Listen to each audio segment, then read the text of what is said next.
Hello everyone, welcome to select Jharkhand. SBI PO form apply हो चुका है और टेंटेटिव डेट दिसंबर में है। होप आप प्रिपेयर कर रहे होंगे अच्छे से। और बेसिक ये है एक्चुअली बात कहनी कि कोई भी एग्ज़ाम एसबीआई हो, पीओ, एसएससी सीजीएल हो, सीएचएसएल हो, कोई सा भी एग्ज़ाम हो, जब तक आप प्रीवियस ईयर से बिल्कुल आपके फिंगर टिप्स पे फेमिलियर नहीं होंगे, जब तक आप वर्ड बाय वर्ड एक तरह से आपको नहीं डिटेल होगा पता कैसे क्वेश्चंस पूछे जाते हैं, क्या होता है, तो थोड़ा सा ये मुश्किल हो सकता है। तो बेस्ट प्रिपेयर करने का तरीका भी ये है कि जितनी ज़्यादा प्रैक्टिस आप प्रीवियस ईयर को कर लें उतना अच्छा है।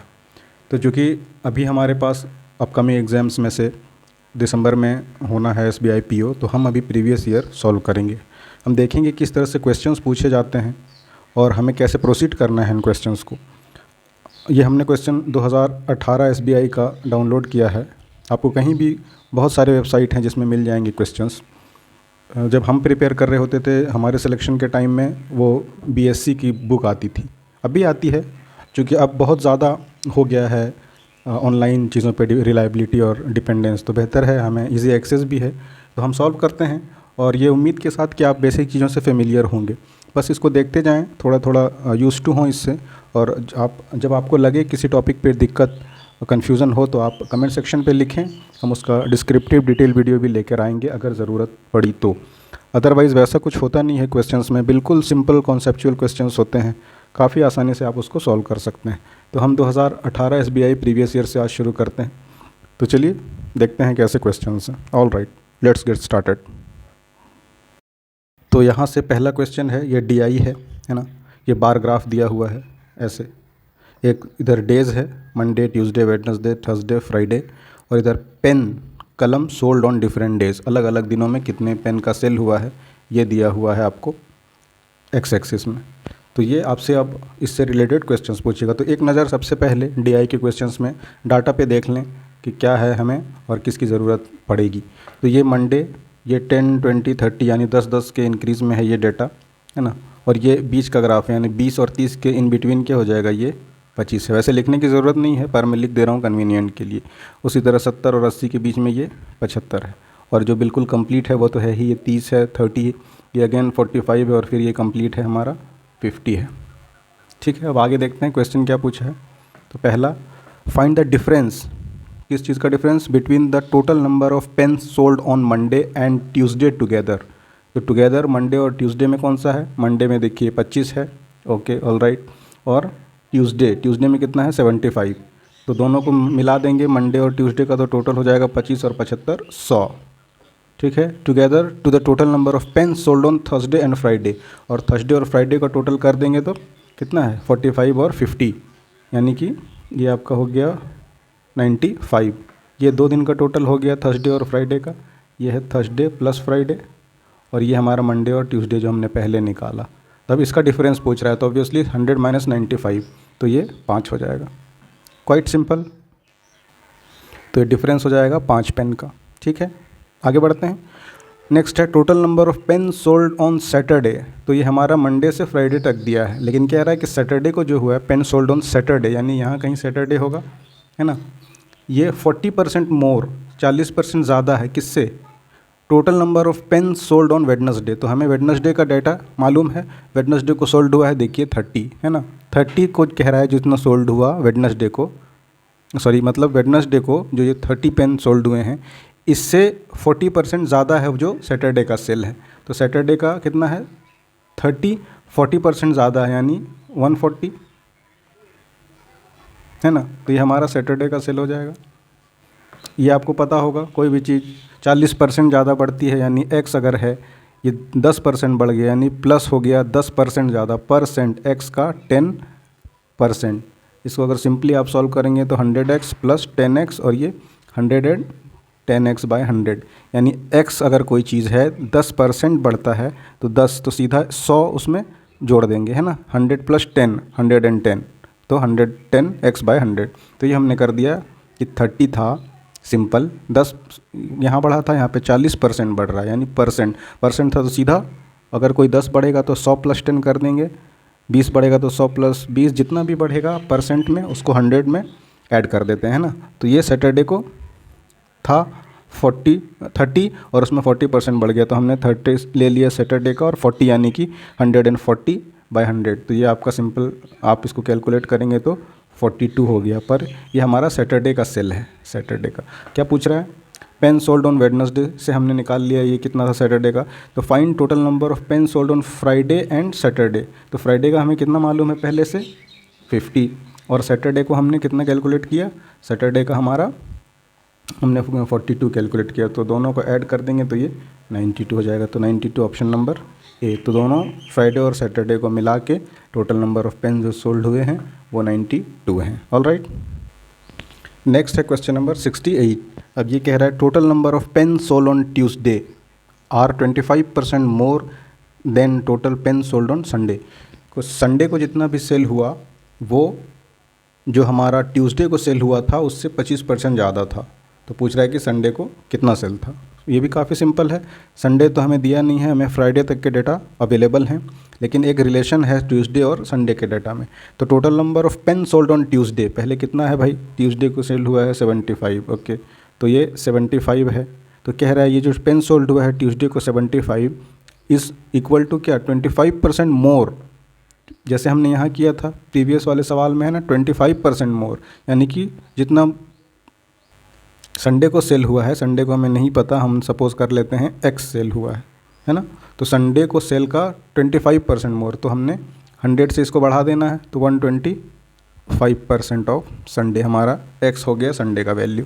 ठीक है, तो ये होगा सॉल्व करने से एक्स, 25 में 5 कैंसिल हो जाएगा, 25 से 3 है ना, 5 से ये, तो ऐसे सॉल्व करेंगे तो x इज़ इक्वल टू 60, यानी कि हमारा ये डी ऑप्शन हो गया कि संडे का सेल था ये 60 था। काफ़ी सिंपल है, आगे बढ़ते हैं।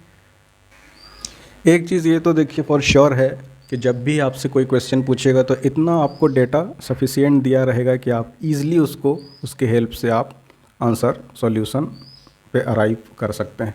तो कभी भी इस चीज़ की तो घबराहट होनी नहीं चाहिए, और डाटा इनसफिशिएंट भी रेयरली होता है, ऐसा कोई रूल नहीं है, बट क्वेश्चन जब भी पूछ रहा है, जैसे भी डाटा से रिलेटेड आपका ये ना बार चार्ट से क्वेश्चंस पूछ रहे हैं, तो हमेशा आपको अवेलेबल सूटेबली आप कंफर्टेबली अचीव कर सकते हैं जो आपको डाटा निकालनी हो।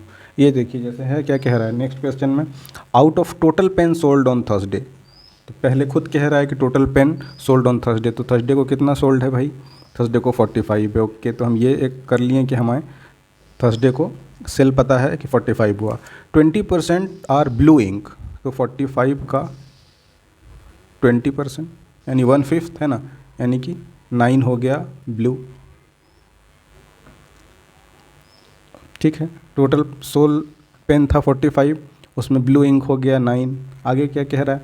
आउट ऑफ रिमेनिंग, तो अब रिमेनिंग कितना हो जाएगा? ऑब्वियसली 9 तो ब्लू है ही, हमें 45 में से 9 पता है, तो रिमेनिंग कितना हो गया? रिमेनिंग इतना लिखने का ज़रूरत नहीं है, तो चूँकि ये सहूलियत होगी आपको समझने में, कोई कन्फ्यूज़न ना हो जाए, तो मैं लिख रहा हूँ इसको। आप जितना मिनिमम यूज़ करें पेन का बेहतर है, फास्ट करने की कोशिश करें कैलकुलेशन। तो ये रिमेनिंग कितना हो जाएगा? 45 माइनस 9 है ना, तो ये 45 माइनस 9 कितना हो जाएगा? ये 36। नेक्स्ट क्या कह रहा? आउट ऑफ रिमेनिंग, यानी कि रिमेनिंग हो गया हमें 36, 25% आर रेड, यानी रेड इंक कितना हो जाएगा? 36 का 25% यानी 1/4। फिर ये अगेन आ गया कितना? रेड भी हमें 9 मिल गया, जैसे blue 9 red 9, okay. And remaining are black in pen, तो टोटल पेन था हमारे पास 45, ब्लू इंक हो गया, इसमें माइनस हमें मिला था ब्लू, हमें बच गया हमारे पास 36 टोटल। अब इस 36 में कह रहा है 1/4 यानी 25% रेड है, यानी कि 9 रेड इंक का है। और उसके बाद तो इधर 9 और 9 18 है ना, तो 45 में से 18 टोटल बच गया। अब कितना हमारे पास, इसको सब्ट्रैक्ट करेंगे 27 है ना, तो यही कह रहा है कि रिमेनिंग आर ब्लैक, तो यही हमारा रिमेनिंग हो गया 9 रेड और 9 ब्लू, तो 9 और 9 18, 45 में 18 माइनस कर दिए तो 27, तो ये हमारा क्या हो गया? ब्लैक। तो हमसे क्या कह रहा है क्वेश्चन में? टोटल नंबर ऑफ फाइंड है ना, total number of blue and black, तो 9 और इधर 27, काफ़ी सिंपल है, 27 और 9 36, तो ये हो जाएगा 36 पेन सोल्ड ऑन थर्सडे। आगे बढ़ते हैं। नेक्स्ट क्वेश्चन नंबर 70 है ना, 70 में क्या कह रहा है कि out of total pen sold on Tuesday, out of total, तो सबसे पहले टोटल ट्यूसडे को है कितना, ट्यूसडे को है ये देखिए 75, ओके। तो ट्यूसडे को टोटल है हमें 75 पेन हमने सोल्ड किया है।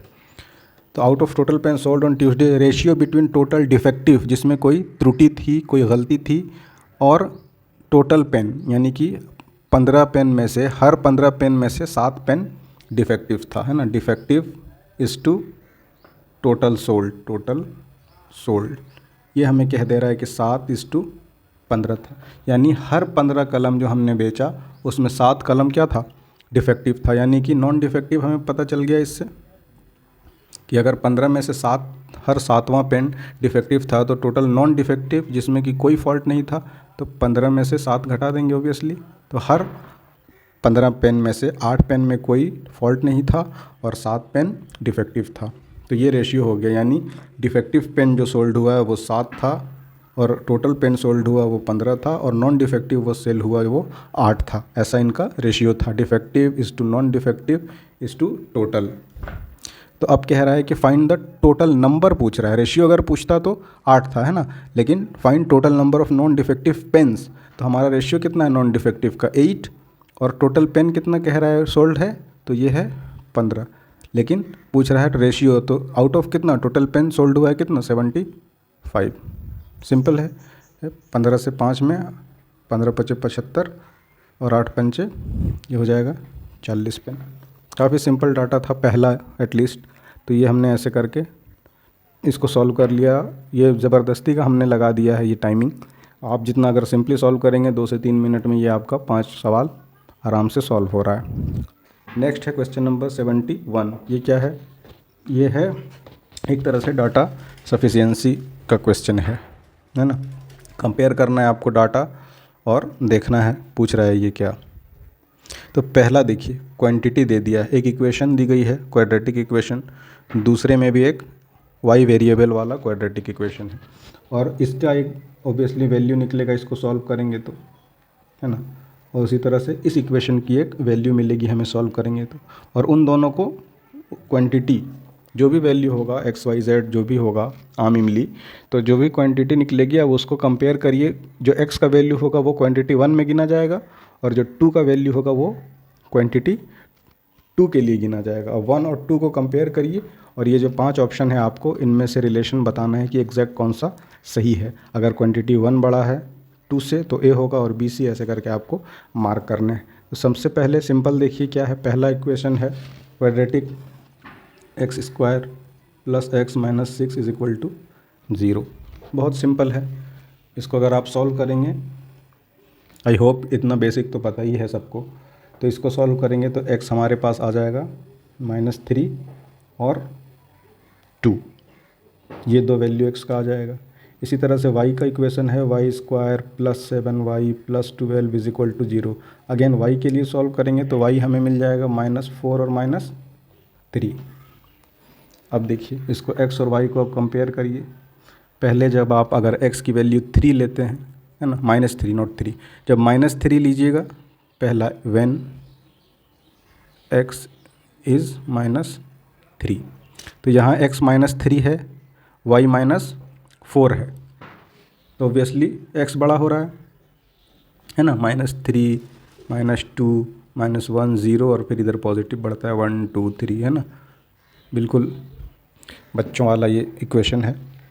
तो ये x को जब हम व्हेन x इज़ -3, तो या तो बराबर हो रहा है, देखिए y, या तो x बड़ा हो रहा है, तो x या तो बड़ा हो रहा है y से, या x बराबर हो रहा है y के, ऑब्वियसली। ठीक है, ये हमारा x क्या है, क्वांटिटी 1 है। यहाँ कह रहा है ना, देखिए क्वांटिटी 1, जो x की वैल्यू आएगी वो क्वांटिटी 1 है। और जब हम x को लेंगे व्हेन x इज़ 2, तो ये तो पहले ही पॉजिटिव है, तो हर हाल में क्या हो रहा है, बड़ा हो रहा है, तो x is greater then y। तो या तो x y से बड़ा हो रहा है या बराबर। बराबर सिर्फ एक केस में हो रहा है, जब x की वैल्यू -3 ले रहे हैं। तो हमारे पास सॉल्यूशन के तौर पर क्या मिल गया, या तो x बड़ा हो रहा है y से, या एटलीस्ट बराबर तो हो ही रहा है। बराबर कब हो रहा है, जब x -3 ले रहे हैं, तो y का भी एक वैल्यू है 3। तो यानी x या तो बड़ा है या बराबर है, यानी x क्या है, x क्वांटिटी 1 है, तो क्वांटिटी 1 यानी कि x या तो ग्रेटर है या इक्वल टू है क्वांटिटी 2 के। तो 1 ग्रेटर देन और इक्वल टू 2, तो ये इक्वेशन कौन सा है,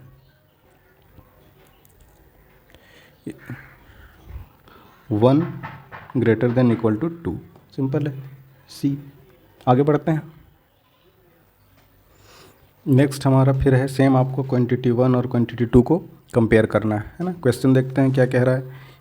A's efficiency is 25% more than B, कि जितना एफिशिएंट काम बी किसी काम को करने में है उससे 25% ज़्यादा एफिशिएंट ए को करने में है, ठीक है।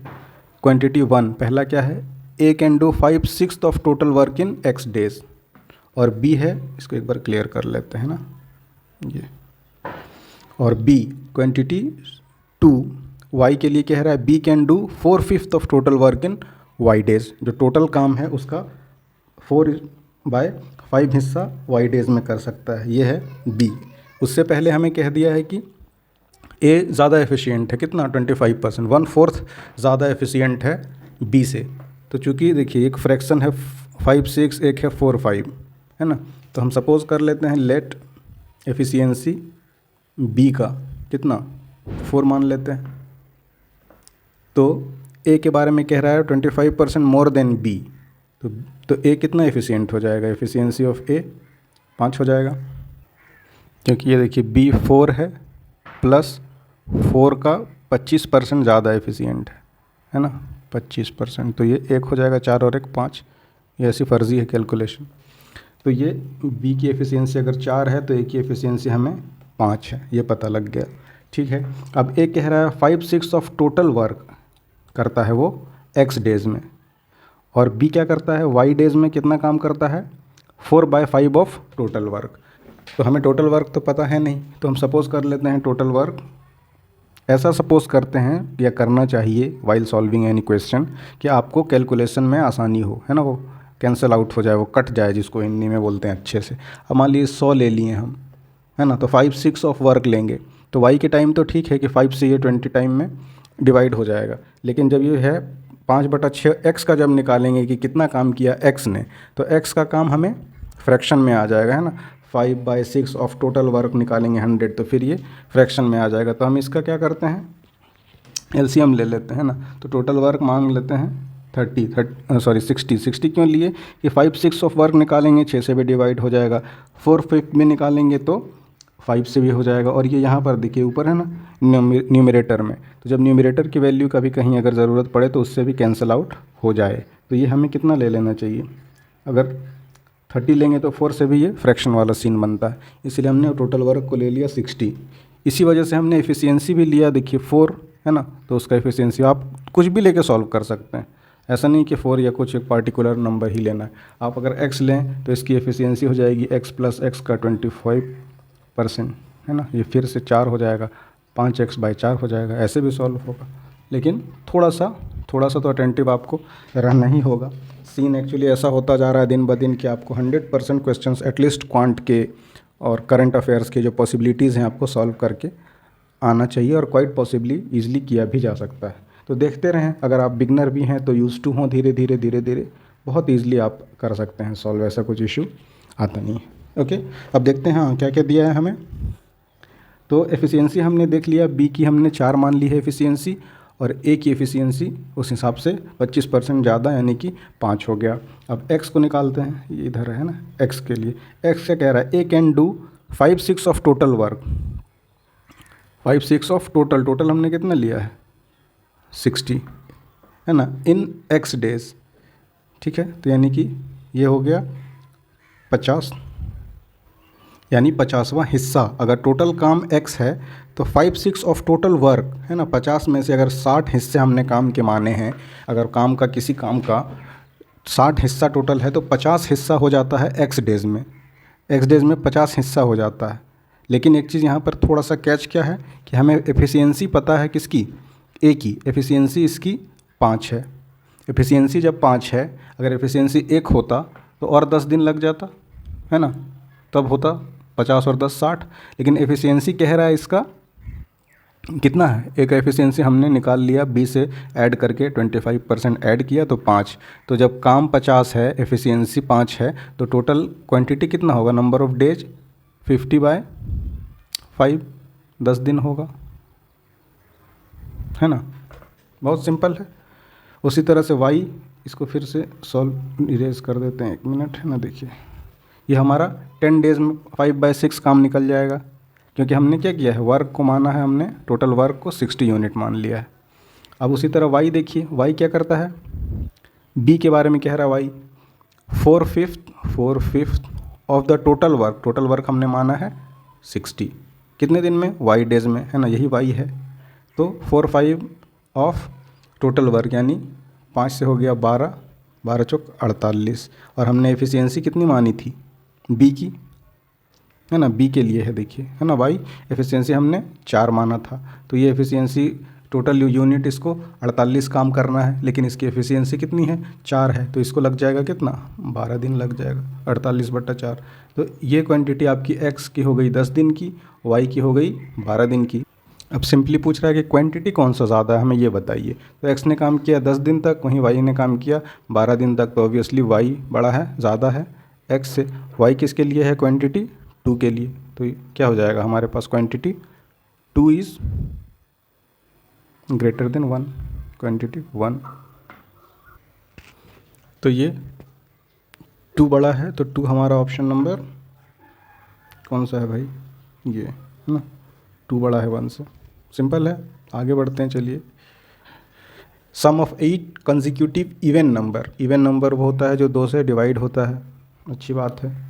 क्वांटिटी 2 कह रहा है sum of 3rd number and 6 number, solve करने की ज़रूरत है, चलिए फिर भी करते हैं। सम ऑफ 2nd एंड 8, उससे पहले है sum of 8 consecutive even number is S1, 8 even number है जिसका कंसेक्यूटिव सम है S1। तो चलिए 8 कंसेक्यूटिव, इसको 1 मिनट इरेज फिर कर देते हैं ना, ये 8 कंसेक्यूटिव इवन नंबर, पहला इवन नंबर अगर x है तो फिर हो जाएगा x+2, फिर हो जाएगा x+4, फिर हो जाएगा x+6, फिर हो जाएगा x+8, कितना हो गया, 1 2 3 4 5 ही हुआ है अभी, फिर हो जाएगा x+10, फिर हो जाएगा x+12, फिर हो जाएगा x+14। ये हो गया हमारा टोटल 1 2 3 4 5 6 7 8 कॉन्जिक्यूटिव इवन नंबर्स, सम संख्या, है ना।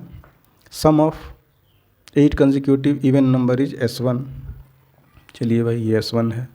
अब क्वांटिटी 1 क्या कह रहा है, sum of 2nd number and 8 number, 2nd number ये हो गया, 8 नंबर 8, है ना, 8 हो गया ये, तो इसका सम कितना हो जाएगा, x+2 + x+14 यानी 2x+16, ठीक है, ये हो गया 2x+16। अब ये कह रहा है सम ऑफ 3rd नंबर यानी कि x+4 एंड 6 नंबर, 6 यानी कि 8 7 6 यानी x+10, है ना, इसका सम है ये, तो ये कितना हो जाएगा, x 2x 10 और 4 14 यानी 2x+14। इसको कंपेयर करना है तो सिंपली है 2x+16 बड़ा ही है 2x+14 से, तो ये मेरा मतलब का आपको यहाँ पर एक नंबर या एक क्वेश्चन आपका सॉल्व है, कुछ है नहीं इसमें भी। तो क्वांटिटी 1 इज़ ग्रेटर देन 2। आगे बढ़ते हैं, सेम उसी तरह है, देखिए एन आर्टिकल इज सोल्ड, अब यहाँ पर आ गया आपका प्रॉफिट लॉस। मैं फिर कह रहा हूँ अगर आपको कन्फ्यूज़न हो रहा हो, ऐसे तो अभी तक कुछ क्वेश्चन वैसा आया है नहीं, सारे बिल्कुल इजी क्वेश्चंस हैं, फिर भी अगर आप बिल्कुल लगे कि मैं डिटेल में कॉन्सेप्चुअली भी पढ़ा दूँ तो आने वाले लेक्चर्स में मैं बिल्कुल बेसिक से कवर कर दूंगा। वैसे मल्टीपल सोर्सेस और बहुत सारे वीडियोस भरे पड़े हैं काफ़ी टॉप एजुकेटर्स के फ्री यूट्यूब में, तो आप किन्हीं एक को फॉलो कर सकते हैं, तो आपकी मर्ज़ी है। यहाँ मैं सॉल्व कर रहा हूँ और मैं आपको एक्चुअली हेल्प करूँगा जो और भी टेस्ट है ना इसके फेजेस के, जैसे ऐसे राइटिंग है ना, ऐसे राइटिंग्स या है ना, या फेज 3 में साइकोमेट्रिक्स हैं, तो वो सब में क्या होता है कि आपको एक्चुअली गाइडेंस है नहीं, और ये जो ऑब्जेक्टिव सॉल्व करते रहते हैं तो ऐसे वैसे काफ़ी मुश्किल है। मेरे टाइम में जब मैं दे रहा होता था पेपर्स तो ऐसे वैसे में मुझे हमेशा अच्छे स्कोर्स मिलते थे, मैं जब RTI भी करता था, अप्लाई मंगाता था आंसर्स या डिस्क्रिप्टिव के रिजल्ट्स देखता था, अभी हाल तक मैं सिलेक्शन के बाद भी जब देता रहा पेपर, तो ऑलवेज़ तो एक काफ़ी रिलायबल मैं आपको इनपुट दे सकता हूँ अगर आप ट्रस्ट करें तो। नंदलेस देखेंगे हम आने वाले टाइम में जैसा सिचुएशन अराइज होगा। नेक्स्ट अभी फ़िलहाल हम देखते हैं प्रॉफिट एंड लॉस में, है ना। डिस्काउंट का एक्चुअली ये क्वेश्चन है, जिसका भी मान लें आप, परसेंटेज मान लें, ये प्रॉफिट लॉस का भी है, डिस्काउंट का भी है ना, बट्टा जिसको बोलते हैं। तो सबके बेस पे है क्या, सबके बेसिक पे है परसेंटेज। आप इसको जितने अच्छे से सॉल्व करेंगे, आपका सारा अरिथमेटिक की नींव है ये। तो जितना आप इजीली सॉल्व करेंगे परसेंटेज को, हर कुछ आप सॉल्व कर सकते हैं, क्योंकि सारा खेल ही इस पे टिका हुआ है। देखते हैं क्वेश्चन क्या कहता है। An article is sold at 1500, ठीक है, कब? After allowing a discount of 12.5%। कोई एक सामान था, सपोज करिए 100 का, तो उसमें एक डिस्काउंट एक देता है 12.5% का, तो जाके उसको 1500 में सेल करता है। यानी कि जो भी मार्क प्राइस हो, है ना, अगर मान लीजिए मार्क प्राइस उसका x था, तो उस पर क्या करता है, इस x पे एक डिस्काउंट देता है, कितना? माइनस करता है, कितना? इसी मार्क प्राइस का 12.5%।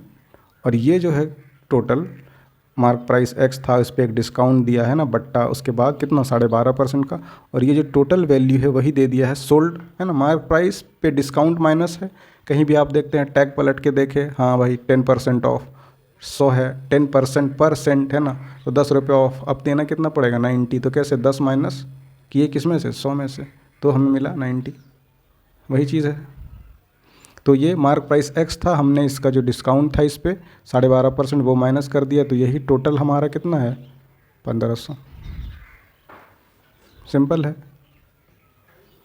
तो ये इतना लंबा चौड़ा अपने को लिखना है नहीं, है ना, ये हमने लिख दिया बस, ताकि आपका साथ के साथ मतलब इक्वेशन जो है कॉन्सेप्चुअली समझ आए कि हो कैसे रहा है ना। कुछ भी उठपटांग के कहीं से भी आ जा रहा है, वो चीज़ नहीं होनी चाहिए। तो ये हमें मार्क समझ लेते हैं। हम सपोज़ करिए कि मार्क प्राइस कितना था? x था। क्वांटिटी 1 ऑलरेडी दे दिया है 550। इसको कंपेयर करना है क्वांटिटी 2 से, जो कि है मार्क प्राइस। तो यही हमें डिराइव भी करना है। तो मार्क प्राइस हम सपोज़ कर लेते हैं x, है ना। तो ये कितना है? After allowing a discount of 12.5%, 12.5% का डिस्काउंट दिया है। मार्क प्राइस x था, 12.5 डिस्काउंट दे देगा, तो यानी कितना हो जाएगा? 87.5 में बेच देगा। सिंपल है ना। जैसे हमें प्रॉफिट होता है 10%, तो कैसे ऐड करते हैं? 100 प्लस 10, प्रॉफिट हुआ तो प्लस, लॉस हुआ तो माइनस। उसी तरह से यहाँ पे मार्क प्राइस पे ही डिस्काउंट दिए हैं, कितने का? 12.5% का। तो ये जब हमारा मार्क प्राइस x था, तो x में से 12.5% है ना, तो ये 87.5 हो जाएगा। इसको जब सॉल्व करेंगे फ्रैक्शन, तो कितना हो जाएगा? ये 7/8, यानी कि 27। इसको ऐसे देखिए ना, 87.5 यानी 875/100, और डेसिमल का फिर एक और ज़ीरो। इसको फर्दर सिंप्लीफाई करिएगा तो 7/8। ये पता होना चाहिए फ्रैक्शन। और नहीं तो आप जितना फास्ट कर लें, जितना ज़्यादा प्रैक्टिस करेंगे, जितना दुनिया मर्जी आपकी ट्रिक याद कर लें, आप एग्ज़ाम में it's impossible, next to impossible to recall. इतना प्रेशर होता है रियल टाइम में, एक एक मिनट के साथ आपका टाइम कांस्टेंट बढ़ता जाता है। तो वो ट्रिक व्रिक छोड़ें, जितना ज़्यादा प्रैक्टिस हो सकता है करें उसको। तो इसको 87.5 को अगर आप सिंप्लीफाई करेंगे तो 7/8 हो जाता है। तो यही x का 7, ये मार्क प्राइस था, इसी पे डिस्काउंट देने के बाद 7/8 पे, है ना, यानी कि 12.5% डिस्काउंट दिया, तो मार्क प्राइस पे 12.5%, यानी कि 7/8 डिस्काउंट दे दिया, तो यही हमारा सेलिंग प्राइस हो गया। और यही सेलिंग प्राइस कितना है? 1500। तो मार्क प्राइस हम सॉल्व करेंगे इससे, तो हमें मिल जाएगा, ये हो जाएगा कितना? 15/120, है ना, 12,000 डिवाइडेड अपॉन 7। ये हमारा हो गया क्वांटिटी 2, जो कि मार्क प्राइस है। ये है 12,000/7। तो ये देखिए, अब इस दोनों को कंपेयर करना है, तो ऑब्वियसली ये जो है 12,000 डिवाइडेड बाई 7, ये बड़ा है क्वांटिटी 1 से। तो इसके लिए हमें कौन सा इक्वेशन है? 2 बड़ा है ना, तो ये 2 बड़ा मिल रहा है किस में? ये बी में। तो ये हो जाएगा आंसर हमारा कि 2 इज़ ग्रेटर देन 1। ये हमारा 74 तक था। यहीं रखते हैं, धीरे धीरे फिर हम कल देखेंगे नेक्स्ट क्वेश्चन को। अभी जब ये साल कंप्लीट हो जाएगा 18, फिर हम शुरू करेंगे 19, 20 और जितना भी पेपर हुआ है इस तरह हम धीरे धीरे क्वांट को देखते जाएंगे। Thanks for watching, thank you.